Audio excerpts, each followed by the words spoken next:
তার পাশে কয়েকটা ছেলেকে আমি আর আমার বন্ধু রাফি মিলে মারতেছিলাম। এমন সময় কেউ পিছন থেকে আমার কলার ধরে ঘুরিয়ে আমাকে ঠাস ঠাস করে দুইটা থাপ্পড় দিল। থাপ্পড় খেয়ে আমার মাথা গরম হয়ে গেল। কার এত বড় সাহস আবির রহমানকে থাপ্পড় দেয়? এটা বলে যখনই হাত তুলে মারতে যাব তখনই দেখি আমার সামনে কোনো মানুষ নয়, যেন পরী দাঁড়িয়ে আছে। টানা টানা চোখ, গোলাপি ঠোঁট, পরনে একটা কালো থ্রি পিস। চোখ যেন মেয়েটার দিক থেকে সরছে না। আমি মেয়েটার দিকে একদিনে তাকিয়ে আছি, আর এইদিকে মেয়েটা কি যেন বলতেছে, কিন্তু তার কথা আমার কান দিয়ে যাচ্ছে না। আর যাবে কেমনে? আমি তো তাকে দেখতে ব্যস্ত। মেয়েটা বলল, ও হ্যালো, এমন ভাবে বলছিস যেন তোকে থাপ্পড় দেওয়া যাবে না। আর থাপ্পড় কেন দিব না? নিজে তো ছেলেগুলোকে মারছিস, আবার তোকে মারলে তোর গায়ে লাগে তাই না? বোকাটে কোথাকার। দেখ দেখ আবার লুচ্চাদের মতো কিভাবে আমার দিকে তাকিয়ে আছে। এটা বলে তানিয়া আবার আবিরকে একটা থাপ্পড় দিল। আমি মেয়েটার থাপ্পড় খেয়ে থমথম খেয়ে গেলাম। আমি বললাম, এই যে আপনি আমাকে মারলেন কেন? মেয়েটা বলল, তো তোকে সালাম করব নাকি? কখনো মেয়ে মানুষ দেখিসনি যে থাপ্পড় খাওয়ার পরও লুচ্চাদের মতো হা করে তাকিয়ে আছিস? আমি বললাম, আরে মেয়ে দেখছি তো, কিন্তু আপনার মতো পরি দেখিনি, তাই তাকিয়ে আছি। মেয়েটা বলল, দেখ আমার সাথে লুচ্চামি করবি না কিন্তু, তা না হলে ভালো হবে না। আমি বললাম, আরে আরে আপনার সাথে লুচ্চামি কেন করব, কিন্তু প্রেম করব বুঝলেন। মেয়েটা বলল, কি বললি কুত্তা, তুই আমার সাথে প্রেম করবি? দাঁড়া দেখাচ্ছি মজা। এটা বলে মেয়েটা আমাকে মারার জন্য আবার হাত তুললো। এইবার আর থাপ্পড় দিতে দিলাম না। আমি বললাম, আরে আরে কি করছো বেবি? মেয়েটি বলল, বেবি? আমি বললাম, আরে বেবি কুল কুল, এই হাতটা গালে থাপ্পড় দেওয়ার জন্য না, এই হাতটা আদর করার জন্য, বুঝলে জানো? আমার কথা শুনে মেয়েটা রেগে আগুন হয়ে গেল। তার রাগান্বিত চেহারা দেখলে চোখ ফেরানো যাবে না। মেয়েটা রাখতেই নাকটা ফুলে লাল হয়ে গেল। মেয়েটা জোর করে আমার থেকে হাত ছাড়িয়ে বলতে লাগলো, ক্লাসের সময় হয়ে আসছে, তাই তোকে ছেড়ে দিলাম, তা নয়তো এই তানিয়া কি জিনিস দেখিয়ে দিতাম। এটা বলে মেয়েটা রেগে গজগজ করে চলে যেতে লাগলো। আর আমি তার চলে যাওয়ার দিকে তাকিয়ে বললাম, তানিয়া সুন্দর নাম। এটা বলতেই রাফি দৌড়ে এসে বলতে লাগলো, দোষ, ছেলেগুলো পালিয়েছে, ধরতে পারিনি, সব ওই মেয়েটার দোষ, মেয়েটাকে পেলে আমি ছাড়বো না, ওর জন্য হারামজাদাগুলো পালিয়েছে। আমি মেয়েটার চলে যাওয়ার দিকে তাকিয়ে আনমনে বললাম, কোন ছেলেগুলোর কথা বলছিলি রে তুই? রাফি আমার মুখে এমন কথা শুনে আমার তাকানো অনুসরণ করে দেখে মেয়েটা চলে যাচ্ছে। রাফি বলল, দোষ, মেয়েটা চলে যাচ্ছে, থামা ওকে, ওই মেয়েকে তো আমি। এটা বলে যেই না রাফি মেয়েটার দিকে যাবে, তখনই আমি রাফির হাত ধরে বললাম, থাক ভাই, আর কষ্ট করতে হবে না, ক্লাসে চল, দেরি হয়ে যাচ্ছে। রাফি বলল, কিন্তু মামা ওই মেয়েটা। আমি বললাম, তোকে বলছি না একবার ওইসব বাদ দে, মানে বাদ দে, আজ আমার কলেজের প্রথম দিন, ক্লাসে দেরি করলে হবে না। রাফি বলল, চল। এটা বলে দুইজন কলেজে ঢুকে ক্লাসের দিকে যেতে লাগলাম। আমরা ক্লাসে যেতে যেতে পরিচয় পর্ব শেষ করি, কেমন? আমি আবির রহমান, অনার্স প্রথম বর্ষে পড়ি। আমার বাবার নাম আতিক রহমান, পেশা বিজনেসম্যান। মা ফারহানা আক্তার, পেশা গৃহিণী। একটা বড় ভাই আছে, পুলিশ অফিসার, নাম রফিক রহমান। আর আমার পাশেরটা হলো আমার ল্যাংটাকালের বন্ধু রাফি। আর যেই মেয়েটা আমাকে থাপ্পড় দিল তার নাম তানিয়া। বাকিটা আমি জানি না, কারণ আমি নতুন আইছি কলেজে। বাকি সব গল্পের মধ্যে জানবেন। অনেক হচ্ছে সবচেয়ে বিশ্বস্ত বুকমেকার, পিএইচডি এবং সিরিয়া এই অ্যাপের অফিসিয়াল পার্টনার। এই অ্যাপে আপনি cricket, football, tennis live match দেখে এবং তাদের ভবিষ্যৎবাণী করে সহজেই অর্থ উপার্জন করতে পারবেন। সেই সাথে বিএমডাব্লিউ গাড়ি, আইফোন, ল্যাপটপ এবং আরো অনেক নগদ পুরস্কার জেতারও সুযোগ রয়েছে। এই অ্যাপটিতে আপনি ক্র্যাশ ক্রিস্টাল 21 ইত্যাদি গেম খেলে সহজেই আয় করতে পারবেন। আপনি বিকাশ, নগদ, রকেট, ব্যাংক, ক্রিপ্টো, পেপাল এবং অন্যান্য সহজ পদ্ধতির মাধ্যমে সহজেই আপনার জেতা টাকা তুলতে পারবেন। এখানে আপনি 24 ঘন্টা 7 দিন গ্রাহক সহায়তা পাবেন। তাই এখনই গুগলে অনেক সার্চ করে প্রথম ওয়েবসাইটে গিয়ে রেজিস্ট্রেশন করুন। আর হ্যাঁ, রেজিস্ট্রেশনের সময় আমার প্রোমো কোড VOTO7 ব্যবহার করে প্রথমবার ডিপোজিটে 20,000 টাকা পর্যন্ত পান। পরিচয় পর্ব শেষ করতে করতে আমাদের ক্লাসের সামনে এসে পড়লাম। ক্লাসে দেখি স্যার আছে, তাই স্যার থেকে অনুমতি নিয়ে দুইজন মিলে ক্লাসে ঢুকে পিছনের দিকে টেবিলে বসে পড়লাম। টেবিলে বসতে একটু দূরে সামনে থাকা মেয়েটিকে দেখে চোখগুলো বড় বড় করে ফেললাম। আর মেয়েটাও আমাকে দেখে রাগে নাক মুখ লাল করে ফেলল। আরে মেয়েটা আর কেউ না, আমাকে থাপ্পড় মারা মেয়েটা। এমন ভাবে আমাকে সামনের দিকে তাকিয়ে থাকতে দেখে রাফি বলে উঠল, কিরে সামনের দিকে চোখ বড় বড় করে তাকিয়ে আছিস কেন? আমি বললাম, সামনের দিকে তাকা। এটা বলে রাফি সামনের দিকে তাকাতেই বলল, তানিয়া তোর দিকে এমন ভাবে তাকিয়ে আছে কেন রে? রাফি মেয়েটাকে চেনার কারণ হলো রাফি কলেজে আরো আগে থেকে আসে, আর আমি কিছু ব্যক্তিগত সমস্যার কারণে কলেজে আসতে পারিনি। আমি বললাম, তাহলে তুই মেয়েটাকে চিনিস? রাফি বলল, মেয়েটাকে চিনব না কেন? মেয়েটা আমাদের প্রিন্সিপালের মেয়ে, নাম তানিয়া, অনেক রাগী, কিন্তু তোর দিকে এমন করে তাকিয়ে আছে কেন? আমি বললাম, আরে ওই মেয়ের জন্যই ওই ছেলেগুলো পালিয়েছে। রাফি বলল, কি বলিস মামা? আমি ওদের ধরতে ব্যস্ত ছিলাম তাই খেয়াল করিনি। আমি বললাম, ও যাই বলিস, মেয়েটা কিন্তু দেখতে অনেক কিউট, ইচ্ছে করছে বুকের বাপাজে জড়িয়ে থাকি। রাফি বলল, এই এই এটা ভুলেও ভাবিস না, এটা মেয়ে না, পুরো ডাইনি। কোনো ছেলে মেয়েটার আশেপাশে যেতে পারে না, এমন ভাবে তাকিয়ে দেখে মনে হয় খেয়ে ফেলবে, আর আজে বাজে কথা বললে থাপ্পড় দিয়ে গাল লাল করে দেয়। ভাই, যদি ভালো থাকতে চাস তাহলে এই বিড়ির থেকে দূরে থাক। রাফির এমন কথা শুনে তার মাথায় একটা থাপ্পড় দিয়ে বললাম, শালা তোর হবু ভাবি লাগে, আরেকবার যদি আজে বাজে নামে ডাকিস তাহলে তোর খবর করে ছাড়বো। রাফি বলল, মামা এত দূর চলে গেলাম? আমি বললাম, জানো। রাফি বলল, তোমার জন্য শুভকামনা রইল। এটা বলে রাফি ক্লাসে মন দিল, কিন্তু আমি আমার কলিজার দিকে মন দিলাম। আর আমার এমন তাকিয়ে থাকা দেখে তানিয়া আমার দিকে মাঝে মাঝে রাগি চোখে তাকিয়ে থাকে। আমার দিকে রাগিভাবে তাকানোর সময় তানিয়ার বান্ধবী এটা খেয়াল করে। তানিয়াকে খোঁচা দিয়ে বলে, ওই তানিয়া, তুই বারবার ওই ছেলের দিকে তাকিয়ে আছিস কেন? কি ব্যাপার? তানিয়া বলল, বান্ধবী বেশি বুঝিস না, আর ওই ছেলের দিকে তাকিয়ে আছি কারণ তোকে যেই ছেলের কথা বললাম সেই ছেলেটাই হলো এই ছেলেটা। রিমি বলল, ও তুই তো বললি খ্যাত বকাটে, কিন্তু আমি দেখছি ছেলেটা কত স্মার্ট কিউট। রিমির মুখে এমন কথা শুনে তানিয়া বলল, ও তাই বুঝি, তাহলে জানা ওকে গিয়ে বিয়ে করে ফেল। রিমি বলল, না বাবা না, আমার একটা আছে, আর লাগবে না, তার চেয়ে বরং তুই কর। তানিয়া বলল, রিমি বেশি হয়ে যাচ্ছে কিন্তু। তানিয়া এটা দেখে রিমির দিকে রাগি চোখে তাকাতেই রিমি চুপচাপ ক্লাসে মন দিল। একে একে সব ক্লাস শেষ করার পর দেখি ক্লাস থেকে তানিয়া বের হচ্ছে। এটা দেখে আমি আর দাঁড়িয়ে থাকি কি করে বলুন তো? দৌড় দিলাম। এক দৌড়ে তানিয়ার সামনে গিয়ে বললাম, আরে আরে সুন্দরী, আমাকে রেখে কোথায় যাও? এমন ভাবে আমি সামনে এসে এই কথাটা বলাতে তানিয়া রেগে মেগে চোখ মুখ লাল করে বলল, জাহান্নামে যাই, যাবি? আমি বললাম, আরে আরে, আমি থাকতে তুমি জাহান্নামে যাবা কেন? আর তার চেয়ে ভালো চলো দুইজন মিলে কাজী অফিসে যাই। তানিয়া বলল, দেখ মাথা গরম আছে, আর গরম করিস না তো, না হলে কানের নিচে দুইটা বাজিয়ে দিব বলে দিলাম। আমি বললাম, আরে আরে এত রাগ কেন করো জানো, নাম্বারটা দাও, আমি চলে যাচ্ছি ভালো ছেলের মতো। তানিয়া বলল, কি বললি কুত্তা? এটা বলে যে আমাকে মারতে আসবে তার আগে আমি দৌড় দিলাম। কি দরকার শুধু শুধু আমার এই কিউট সুন্দর গালটা লাল করতে দিব? এইদিকে তানিয়া চিৎকার দিয়ে বলছে, ওই কুত্তা পালাচ্ছিস কেন? দাঁড়া বলছি। আমি পালাচ্ছি না জানো, দরকারি কাজ পড়েছে তাই যাচ্ছি। আমি কাল আবার আসবো দেখা করতে, সুন্দর করে সেজে গুজে আসিও কেমন? এটা বলে কলেজ থেকে বের হয়ে একটা রিক্সা করে উঠে বাড়ির দিকে যেতে লাগলাম। এইদিকে তানিয়া বলছে, আইছে আমি সাজবো, তাও আবার তোর মতো বকাটের জন্য আমার বইয়েই গিয়েছে। কালকে আসিস কলেজে, তারপর দেখামু এই তানিয়া কি জিনিস। রিমি বলল, আচ্ছা তুই দুলাভাইয়ের সাথে এমন করলি কেন?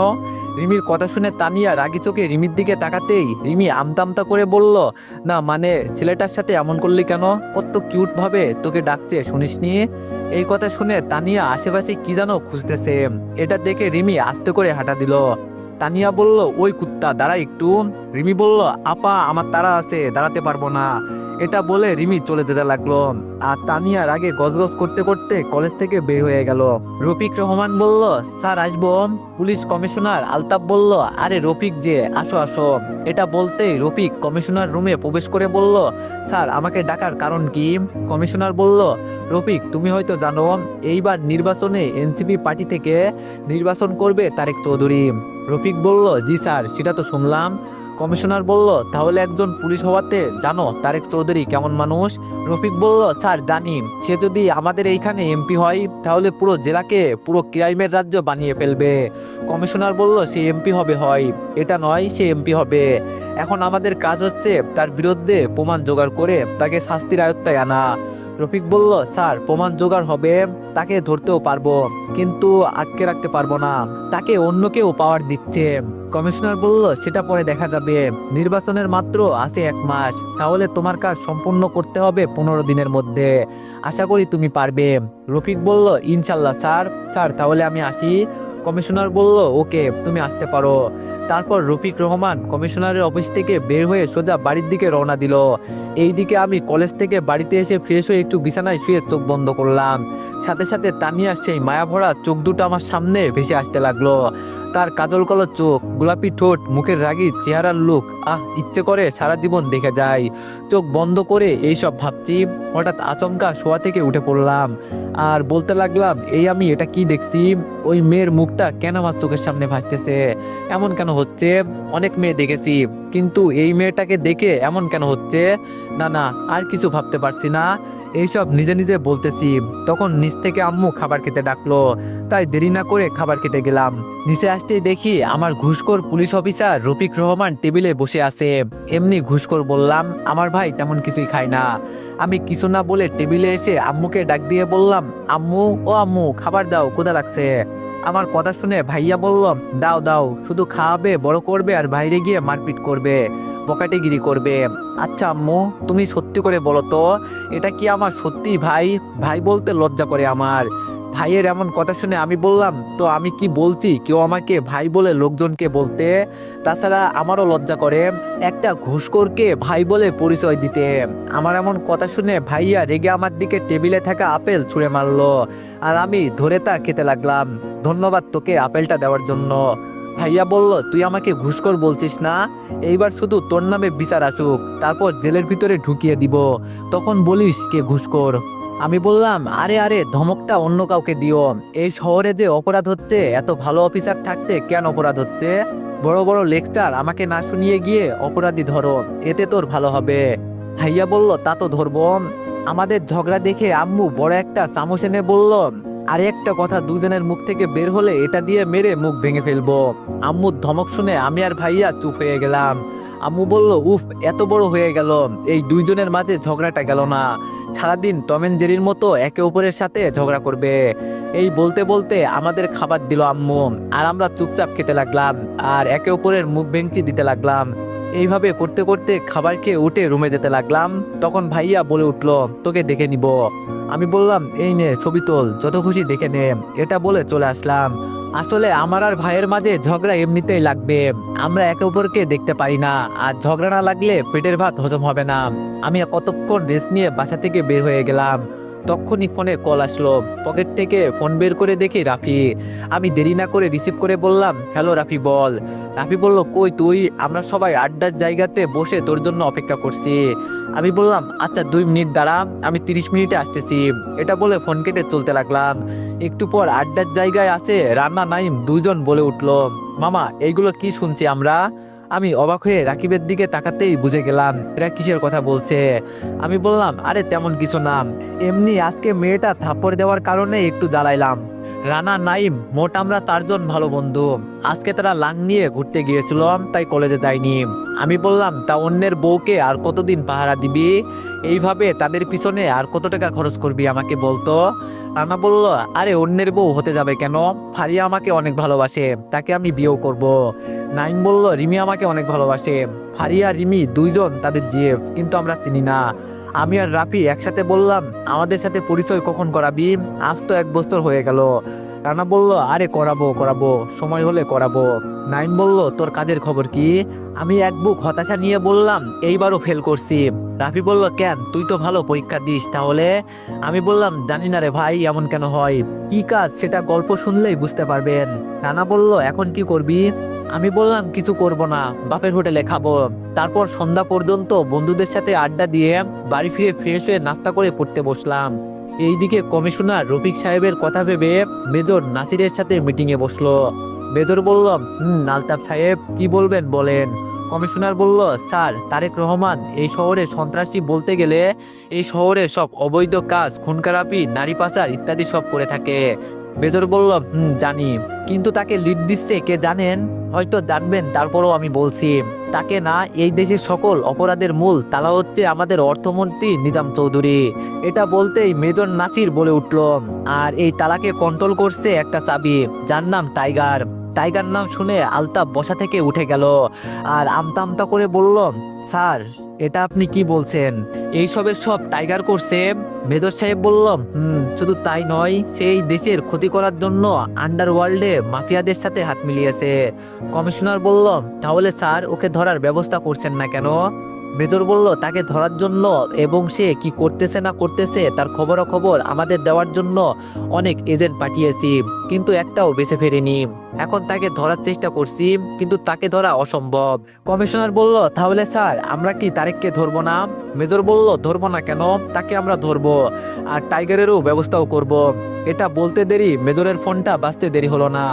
মেজর দেরি না করে ফোনটা ধরে বলল, হ্যালো, কে বলছেন?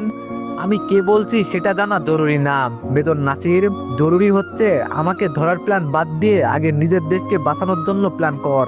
মেজর বলল, টাইগার, তোকে তো আমি ছাড়বো না।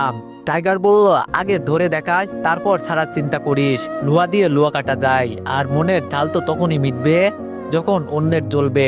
হাহা, দেশ বাঁচাতে মন দে নাসির। এটা বলে ফোন কেটে দিল।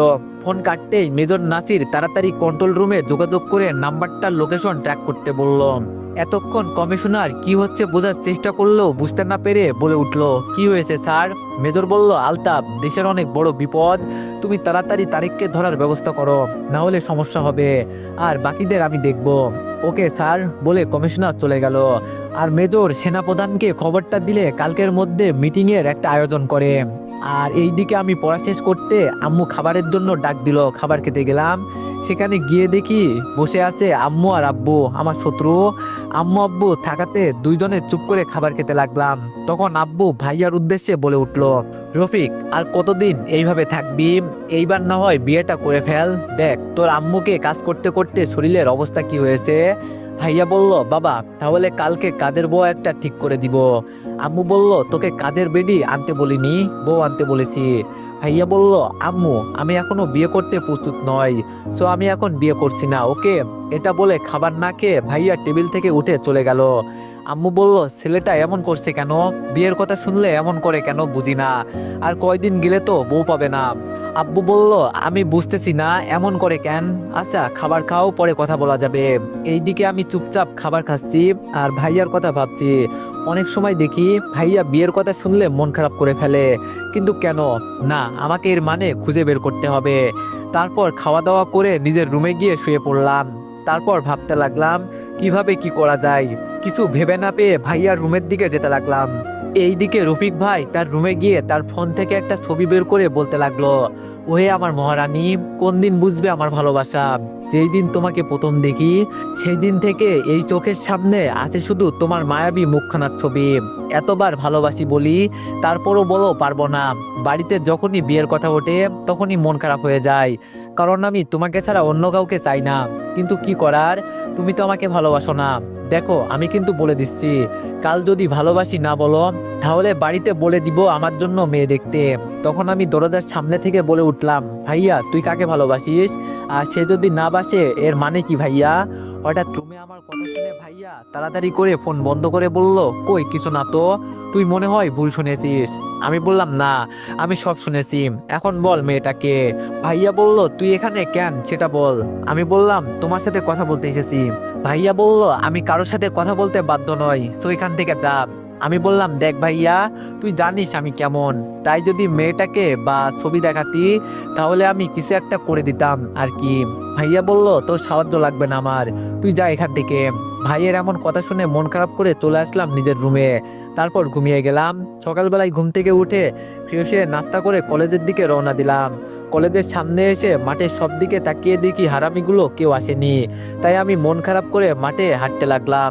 এই যে ব্ল্যাক শার্ট পরা ছেলে, এই দিকে আয়। আমি যেহেতু কালো জামা পরেছি তাই কে ডাকলো দেখার জন্য পিছনে ঘুরতেই দেখি কয়েকটা ছেলে আমাকে ডাক দিল। দেখতে বড় ভাই হলে মনে হয়। আমি ভদ্রতা বজায় রেখে তাদের সামনে গিয়ে বললাম, আসসালামু আলাইকুম ভাই। সেখানে থাকা একটা ছেলে বলে উঠলো, ওয়ালাইকুম আসসালাম, কোন ইয়ারে? আমি বললাম, জি, ফার্স্ট ইয়ারে। এটা বলতে একটা ছেলে আমার কাঁধে হাত দিয়ে বলল, সবেমাত্র কলেজে আসলি, এর মধ্যে মেয়েদেরকে বিরক্ত করতে শুরু করছিস? আমি বললাম, সরি ভাই, আমি এমনটা কখন করলাম? ভাই বলল, রকি, ছেলেটা মিথ্যা বলছে। রকি বলল, মিথ্যা বলবি না, তুই কালকে তানিয়াকে বিরক্ত করিসনি? আমি বললাম, কই না তো। আর তানিয়াকে যে বিরক্ত করছি সেটা আপনাকে কে বলছে ভাই? রকি বলল, কেন, আমার বন্ধু রাহিম বলছে তুই তানিয়াকে বিরক্ত করছিস, কেন করছিস সেটা বল। আমি বললাম, ভাই, আমি তানিয়াকে বিরক্ত করিনি, আমি তানিয়াকে পছন্দ করি, তাই তার সাথে কথা বলতে গিয়েছিলাম। এই কথা বলতে রকি নামের ছেলেটা আমার কলার ধরে বলল, ওই তোর তো সাহস কম না, আমার সামনে দাঁড়িয়ে আমার জিনিসের দিকে তাকাস। ছেলেটা কলার ধরাতে আমার মাথা গরম হয়ে গেল, কিন্তু নিজের মাথা ঠান্ডা করে বললাম, মানে বুঝলাম না ভাই, সামান্য কথাতে কলার কেন ধরলেন? আর আপনার জিনিস বলতে? রকি বলল, আমার জিনিস মানে তানিয়াকে আমি পছন্দ করি, ভালোবাসি। সো নিজের ভালো চাইলে তানিয়ার পিছন ছেড়ে দে। এটা বলে ছেলেটা আমার কলার ছেড়ে দিল। রাহি বলল, ওই যা এখান থেকে, আর কথাগুলো যেন মাথায় ঢুকিয়ে নিস। আমি বলে গেলাম, দেখেন আপনারা কলেজের বড় ভাই, আমি ছোট ভাই, আমি তানিয়াকে পছন্দ করি আর আপনিও। আপনি দিলেন আমাকে ধমক, চাইলে সুন্দরভাবে বুঝাতেও পারতেন। যাই হোক, বড় ভাই বলে কথা, যেমন হোক বুঝিয়েছেন। কিন্তু সমস্যা হলো তানিয়াকে নিয়ে, আর তানিয়া যদি বলে আপনাকে ভালোবাসে তাহলে আমি সরে দাঁড়াবো, কিন্তু যদি তানিয়া বলে আপনাকে পছন্দ করে না, তাহলে আপনি সারা জীবন চেষ্টা করলেও আমাকে তানিয়ার কাছ থেকে দূরে সরাতে পারবেন না। এটা বলে আমি সেখান থেকে চলে আসলাম। আর আমার কথা শুনে রাহি রকিকে বলল, দোস্ত, ছেলেটা কি আমাদের সম্মান করে কথাগুলো বললো নাকি অসম্মান করে? রকি বলল, সেটা যাই হোক, ছেলেটার ব্যবস্থা করতে হবে, নাহলে আমি তানিয়াকে পাবো না। খোঁজ নে ছেলেটার ব্যাপারে। রাহি বলল, ওকে দোস্ত। এইদিকে আমি সেখান থেকে চলে আসতে একটু দূরে দেখি বন্ধুরা বসে আড্ডা দিচ্ছে, তাই আমি তাদের দিকে যেতে লাগলাম। তখনই কেউ পিছন থেকে আমার কলার ধরে। তো এভরিওয়ান, এই গল্পটি তোমাদের কেমন লাগছে সবাই একটু কমেন্টে জানিও। আর যদি গল্পটি ভালো লেগে থাকে তাহলে সবাই একটু বেশি বেশি লাইক আর কমেন্ট করে দিও। ধন্যবাদ।